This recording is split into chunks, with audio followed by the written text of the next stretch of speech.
Hello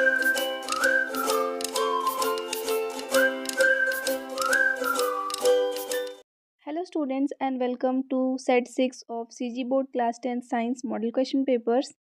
जैसा कि हम लोग देखते आ रहे हैं अभी तक कि नवबोध और प्रबोध दोनों ही पब्लिकेशंस के जो क्वेश्चंस हैं वो ऑलमोस्ट सिमिलर हैं। यहाँ तक कि जो आपके चूज़ द करेक्ट ऑल्टरनेटिव्स वाले क्वेश्चंस होते हैं वो भी एग्जैक्ट मैच हो जाते हैं। इसलिए मैं आपको नवबोध के ही चारों सेट जो है वो यहाँ पे कंप्लीट करा दे रही हूँ। प्रबोध का तो 2 हुआ था, बाकी के 2 में से इंपॉर्टेंट क्वेश्चंस मैं छाँट ली हूँ जो मैं आपको वीडियो के एंड में बता दूँगी। अब इस वीडियो में हम लोग इसको ज़्यादा डिटेल में नहीं जाएंगे क्योंकि अभी तक आप क्वेश्चन आंसर्स याद कर चुके होंगे। आपको सिर्फ एक आइडिया चाहिए कि कौन से क्वेश्चंस इंपॉर्टेंट है जिस पे ज़्यादा फोकस करना है। तो चूज़ द करेक्ट ऑल्टरनेटिव्स में पहले मैं आपको आंसर्स बता देती हूँ। तो transmission of heat in liquid and gas takes place. Repeated question है। लिक्विड्स और गैस दोनों में ही जो हीट का ट्रांसमिशन होता है वो कन्वेक्शन के थ्रू होता है, तो आंसर बी हो जाएगा। रेडिएशन से सॉलिड लिक्विड गैस तीनों में होता है, कंडक्शन से सिर्फ सॉलिड में होता है। Then author of animal ecology, इसके ऑथर हैं Charles Elton. Then mirror formula I hope अभी तक याद हो गया होगा, 1/f=1/v-1/u, तो आंसर हो जाएगा ऑप्शन बी। इसके बाद में radius of curvature of a mirror is 40 centimetre, what will be it's focal length. तो हम लोगों को पता है कि फोकल लेंथ जो है वो रेडियस ऑफ कर्वेचर का जस्ट हाफ होता है। तो अगर रेडियस ऑफ कर्वेचर 40 सेंटीमीटर है तो फोकल लेंथ हो जाएगा 20 centimetre. Then hormone which arrest growth in plant, plant growth को जो हिंडर करता है यानी कि स्टॉप कर दे या फिर उसको स्लो कर दे, वो है abscisic acid. Then packing gasket is made up of, जो भी पैकिंग गैस्केट्स होते हैं वो टेफ्लॉन के बने हुए होते हैं। Then mixture of aluminates and silicates obtained from the cement furnace in the form of small pebbles are called, जो स्मॉल पेबल्स के फॉर्म में सीमेंट फर्नेस में से एल्यूमिनेट्स और सिलिकेट्स के मिक्सचर्स निकलते हैं, इसको हम लोग क्या बोलते हैं। तो सीमेंट फर्नेस में से ये जो आपके मिक्सचर्स निकल रहे हैं इनको बोला जाता है clinkers, option B. Then it is used in solar cell, solar cell में कौन सा एलिमेंट यूज़ होता है, सिलिकॉन यूज़ होता है, तो आंसर हो गया option A. While making glass articles they are cooled slowly, glass के आर्टिकल्स बनाते टाइम उनको स्लोली कूल किया जाता है, इस प्रोसेस को एनीलिंग बोलते हैं। Question number 10, which of the following is a polymer of polythene. Polythene जो है वो खुद में ही एक पॉलीमर है, तो आपका क्वेश्चन होना चाहिए कि इसमें से कौन पॉलीथीन का मोनोमर है ना कि पॉलीमर, तो आंसर हो जाएगा ethene, C2H4, option B. Then fill in the blanks, group of organisms which can undergo sexual reproduction among themselves, वो सारे ऑर्गेनिजम्स जो आपस में सेक्सुअल रिप्रोडक्शन कर सकते हैं, ऐसे ऑर्गेनिजम्स के ग्रुप को बोलते हैं बायोलॉजिकल स्पीशीज।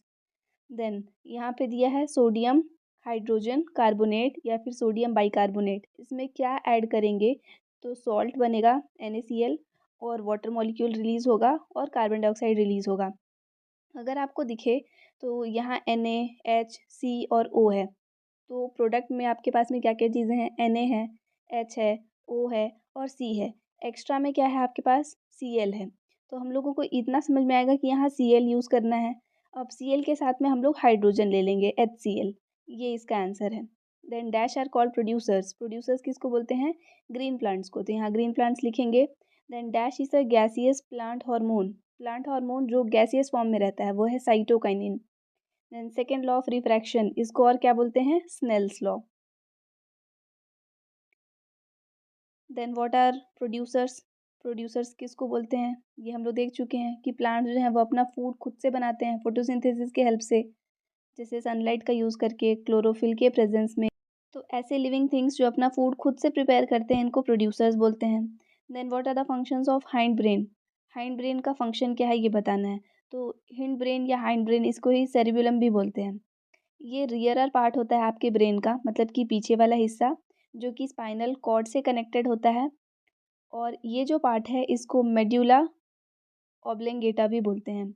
सेरिबेलम जो है वो कंट्रोल और कोऑर्डिनेट करता है स्मूथ बॉडी मूवमेंट्स को, आपकी बॉडी में जो भी मूवमेंट्स होते हैं वो स्मूथली होते रहें, उसका कंट्रोल एंड कोऑर्डिनेशन जो है वो सेरिबेलम के पास में होता है।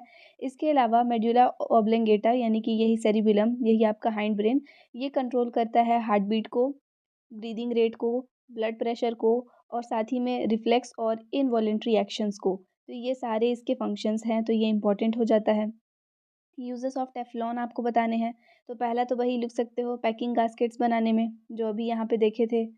उसके अलावा आप लिखेंगे इंसुलेटेड मटेरियल्स बनाने में काम आता है, इंसुलेटेड इंस्ट्रूमेंट्स। उसके बाद पाइप्स बनाने में काम आता है, जो कि कोरोसिव सब्सटेंसेस के कांटेक्ट में भी जैसे आती हैं चीज़ें ना, तो उसके ऊपर कोटिंग, ताकि वो ना हो कोरोड, तो वहाँ पे काम आ जा रहा है। फिर उसके बाद में ये नॉन स्टिक यूटेंसिल्स बनाने में काम आता है। Fifth question, why is gypsum mixed in at the time of manufacture of cement. तो सीमेंट जब मैन्युफैक्चर हो रहा होता है तो उसमें जिप्सम क्यों मिलाते हैं, ताकि सीमेंट जो है उसका सेटिंग का जो टाइम है वो थोड़ा सा इंक्रीज हो जाए, थोड़ा टाइम लगे सीमेंट को सेट होने में, नहीं तो वो इमीडिएटली सेट हो जाएगा। एडवांटेजेस ऑफ सोलर एनर्जी बताना है, तो पहला आप लिख सकते हो कि सोलर एनर्जी से इलेक्ट्रिकल एनर्जी प्रोड्यूस किया जा सकता है या ऑब्टेन किया जा सकता है विदाउट पोल्यूशन। उसके बाद सोलर एनर्जी जो है वो एक non renewable source of energy, जैसे कि कोल, पेट्रोलियम, इन सब चीज़ों का ऑल्टरनेटिव है। Then what will happen if the pollution of an organism will increase in an uncontrolled form.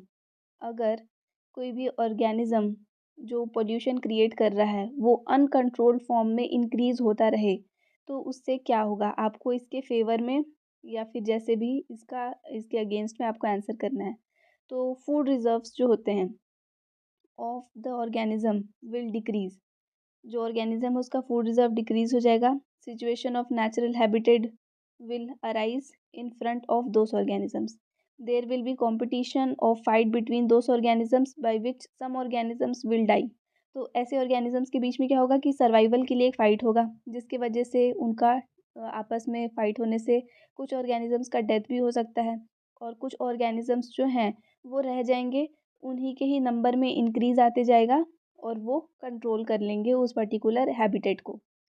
Then according to Arrhenius what is base, ये हम लोग लास्ट वीडियो में देखे थे कि आर्हेनियस के अकॉर्डिंग एसिड क्या होता है। तो एसिड थे जो H+ आयंस डोनेट करते थे, बेस हैं जो OH- आयन डोनेट करते हैं, वो देख लिए थे और उसे वहाँ पे डेफिनेशन दे दिया है। Then different modes of transmission of heat, यानी कि कंडक्शन, कन्वेक्शन और रेडिएशन, इसको डिटेल में थोड़ा सा एक्सप्लेन कर देंगे। तो कंडक्शन वो प्रोसेस है जहाँ पे हीट जो है वो सॉलिड्स में ट्रांसमिशन होता है हीट का।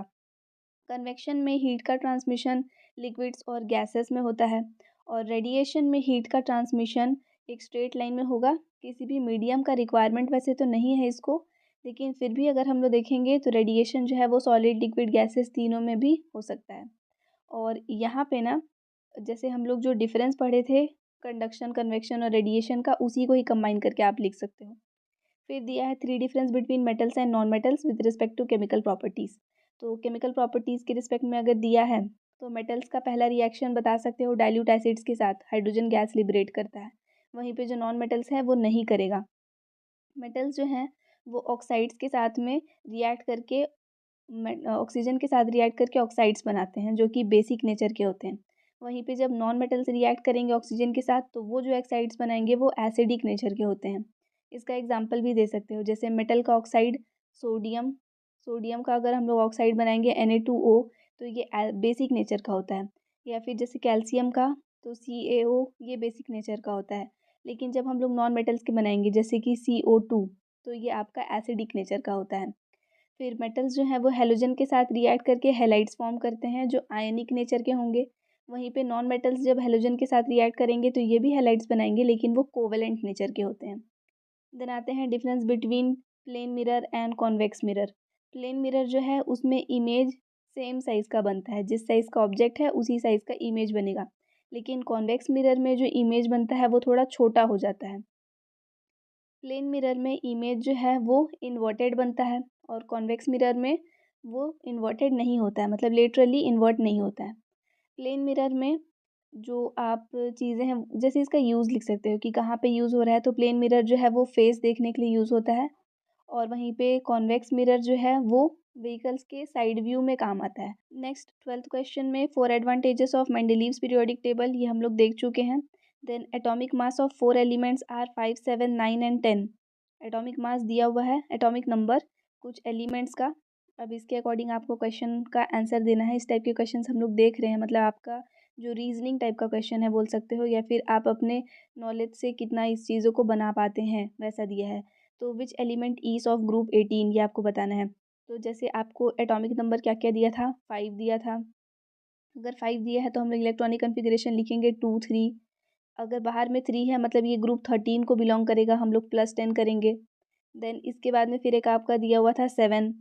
7 के लिए आप लिखोगे तो हो जाएगा 2 5। बाहर में 5 आ रहा है मतलब ये ग्रुप 15 को बिलोंग करता है। देन इसके बाद में दिया था 9। 9 के लिए हम लोग लिखेंगे 2 7। अब 7 आ रहा है बाहर में मतलब ग्रुप 17 को बिलोंग करता है। देन उसके बाद दिया था 10। 10 के लिए हो जाएगा 2 8। और 8 आया है मतलब ग्रुप 18 को बिलोंग करता है।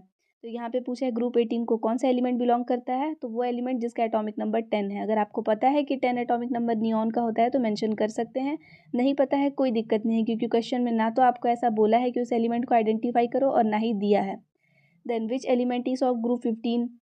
ग्रुप 15 का कौन सा एलिमेंट है जिसका एटॉमिक नंबर 7 था, वो लिख देंगे। ये नाइट्रोजन होता है, अगर पता है तो लिखोगे। ग्रुप 13 को कौन बिलोंग कर रहा है, तो ये जिसका एटॉमिक नंबर 5 था, ग्रुप 13 का है ये। Then all of these elements are of which period, कौन से पीरियड के हैं, तो देखो सब में दो दो यूज़ हुआ, दो दो ही शेल्स यूज़ हो रहे हैं सब में, यानी कि ये आपका सेकेंड पीरियड को बिलोंग करता है। Which element belong to group 17, तो जो लास्ट बच गया जिसका एटॉमिक नंबर 9 था वो ग्रुप 17 को बिलोंग करता था, वो यहाँ पे लिख दोगे। उसके बाद क्वेश्चन है व्हाट इज रिफ्रैक्टिव इंडेक्स, उसका फॉर्मूला और यूनिट लिखने के लिए, तो ये हम लोग देख चुके हैं। फिर रियल डेप्थ और अपरेंट डेप्थ का रिलेशन लिखना है। तो रिफ्रैक्टिव इंडेक्स जो है वो ही इनका एक रिलेशन है। Refractive index is equal to real depth upon apparent depth. इनका आप डेफिनेशन भी याद कर लोगे कि ये दोनों चीज़ें क्या हैं। Then what is meant by refraction of light देख चुके हैं। How it is different from reflection of light ये भी देख चुके हैं। और दो फिनोमिना आपको बताना है जहाँ पे रिफ्रैक्शन यूज़ होता है, इस भी चीज़ को हम लोग देख चुके हैं, तो ये क्वेश्चन आपका इंपॉर्टेंट है। देन उसके बाद में फ्लेमिंग्स लेफ्ट हैंड रूल ये भी देखे हैं हम लोग, तो ये भी इंपॉर्टेंट क्वेश्चन है। इलेक्ट्रिक मोटर क्या होता है और उसका प्रिंसिपल, साथ ही में इलेक्ट्रिक जनरेटर और उसका प्रिंसिपल, ये सभी इंपॉर्टेंट टॉपिक्स हैं। फिर 15th क्वेश्चन दिया है what is menstruation, what is its effect on the body of female. तो ये अभी फ्रेश क्वेश्चन है, इससे पहले नहीं देखे थे, तो इसको थोड़ा सा स्टडी कर लेते हैं। तो फर्टिलाइजेशन के एब्सेंस में जो इनर थिक और सॉफ्ट लाइनिंग होता है यूट्रस का, वहाँ पे ब्लड वेसल्स जो हैं वो जमा होते रहते हैं, जो कि फर्टिलाइजेशन नहीं हो पाने की वजह से ब्रेकआउट हो जाता है और वेजाइनल ब्लीडिंग होने लगता है। इसी प्रोसेस को मेंस्ट्रुएशन बोलते हैं। ये इस प्रोसेस में जो ब्लड फ्लो होता है वो 3 से 4 डेज़ का होता है नॉर्मली। देन इफ़ेक्ट क्या है इसका, तो जो गर्ल है वो जब प्यूबर्टी के स्टेज में आते हैं, that is at the age of 10 to 12 years, तो फीमेल के रिप्रोडक्टिव ऑर्गन्स जो हैं वो उसमें यहाँ पे चेंजेस आना स्टार्ट होता है। इस प्रोसेस में ये जो प्रोसेस है ना वो कंप्लीट होता है एक साइकिल के फॉर्म में। तो ये जो साइकिल है इसमें फीमेल बॉडी जो है वो प्रेगनेंसी के लिए प्रिपेयर होता है। Due to continuous flow of blood for 3 to 4 days female body feels weakness, क्योंकि यहाँ पे 3 to 4 days continuously blood flow होते रहता है इसलिए बॉडी में वीकनेस आता है, बॉडी पेन भी होता है, हैंड्स और लेग्स में पेन होता है और लेजीनेस भी फील होगा क्योंकि बॉडी जो है वो वीक हो रहा है। और इस तरह से जो फीमेल बॉडी है वो अफेक्ट होता है मेंस्ट्रुएशन से। देन सेक्सुअल और एसेक्सुअल रिप्रोडक्शन के बीच का डिफरेंस है। अगर आप ऐसे 3 कॉलम्स बना के लिखते हैं डिफरेंस को तो वो बहुत अच्छी बात है। फर्स्ट कॉलम में हम लोग प्रॉपर्टीज़ लिखेंगे जिसके बेसिस पे हम लोग बताने वाले हैं। देन इसके बाद में बाकी के 2 कॉलम्स तो आपके उन्हीं हेडिंग्स के रहेंगे ही जिसको पूछा है। तो प्रॉपर्टी में जैसे फर्स्ट लिखा है टाइप, सो सेक्सुअल रिप्रोडक्शन में 2 ऑर्गेनिजम्स पार्टिसिपेट करते हैं, एसेक्सुअल रिप्रोडक्शन में ओनली 1 ऑर्गेनिज्म पार्टिसिपेट करता है। फॉर्मेशन ऑफ गैमेट्स, तो सेक्सुअल रिप्रोडक्शन में फीमेल गैमेट्स और मेल गैमेट्स दोनों बनते हैं, एसेक्सुअल में गैमेट्स का फॉर्मेशन नहीं होता है। फर्टिलाइजेशन, तो सेक्सुअल रिप्रोडक्शन में प्रोसेस ऑफ फर्टिलाइजेशन होता है और एसेक्सुअल में फर्टिलाइजेशन नहीं होगा। स्पीड की बात करें तो formation of offspring from parents ये स्लो होता है और वहीं एसेक्सुअल रिप्रोडक्शन में ये प्रोसेस जो है वो फास्ट होता है। सेल डिवीजन के बेसिस पे यहाँ पे मियोटिक सेल डिवीजन होता है और यहाँ पे माइटोटिक या फिर सोमैटिक सेल डिवीजन होता है। डेवलपमेंट की बात करें तो यहाँ पे डेवलपमेंट का प्रोबेबिलिटी ज़्यादा होता है और यहाँ प्रोबेबिलिटी जो है वो कम होता है। 16th क्वेश्चन है in the experiment performed by Mendel how will the factor of first generation of opposite characters be performed. तो ये वाला क्वेश्चन हम लोग देख चुके हैं और हेरिडिटी क्या होता है ये बताना है। तो एक बार डिटेल में देख लेते हैं फर्स्ट क्वेश्चन को भी। जो एक्सपेरिमेंट परफॉर्म किए थे जॉर्ज जॉन मेंडल, वहाँ पे अपोजिट कैरेक्टर्स का यूज़ किए, जैसे कि वॉयलेट फ्लावर और वाइट फ्लावर की बात करें, इनको क्रॉस पॉलिनेट कराया गया।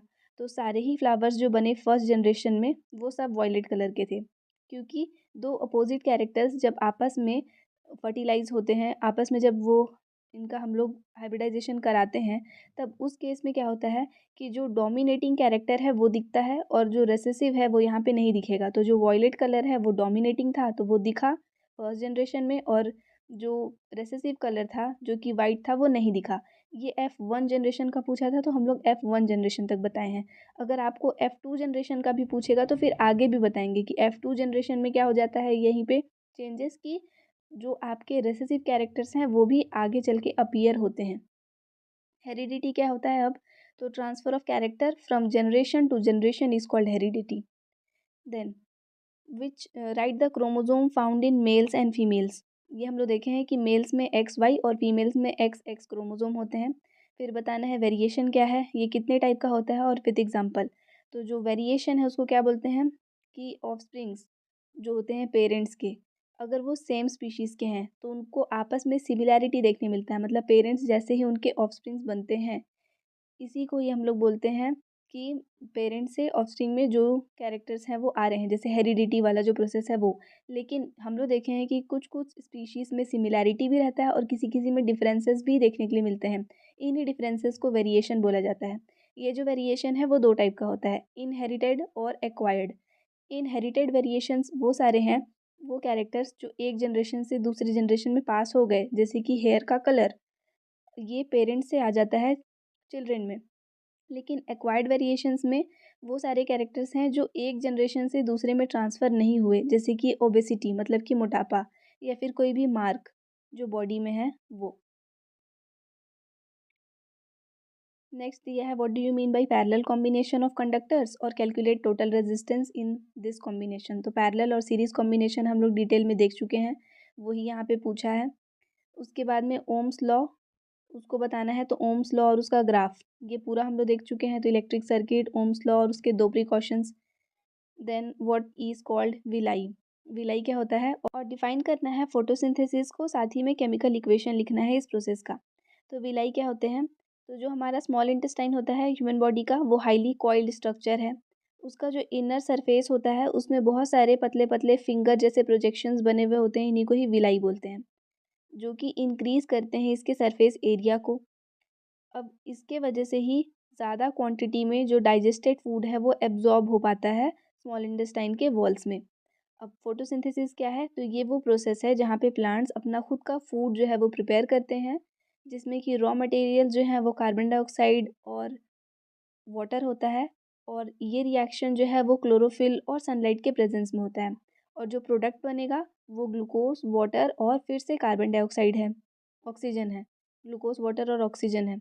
देन इसके बाद में आपको केमिकल इक्वेशन बोला है, तो 6CO2 + 12H2O gives C6H12O6 that is glucose, plus 6H2O plus 6 आपके ऑक्सीजन मॉलिक्यूल्स। फिर आपको डिफरेंस बताना है ब्रीदिंग और रेस्पिरेशन का। ये भी इंपॉर्टेंट पॉइंट है जो अभी तक के सेट में हम लोग नहीं देखे थे। ब्रीदिंग और रेस्पिरेशन में क्या डिफरेंस है, तो ब्रीदिंग वो एक्टिविटी है जहाँ पे एनर्जी प्रोड्यूस नहीं होता है, लेकिन रेस्पिरेशन वो एक्टिविटी है जहाँ पे एनर्जी प्रोड्यूस होता है इन the form of ATP। Breathing एक फिजिकल प्रोसेस है जहाँ पे एयर का इनटेक और रिलीज देखने के लिए मिलता है। रेस्पिरेशन एक केमिकल प्रोसेस है जहाँ पे एनर्जी प्रोड्यूस होता है इनसाइड द सेल। ब्रीदिंग जो है यहाँ पे ऑक्सीजन लिया जाता है, और रेस्पिरेशन में ऑक्सीजन ब्रेक डाउन होकर के ग्लूकोज बनाता है।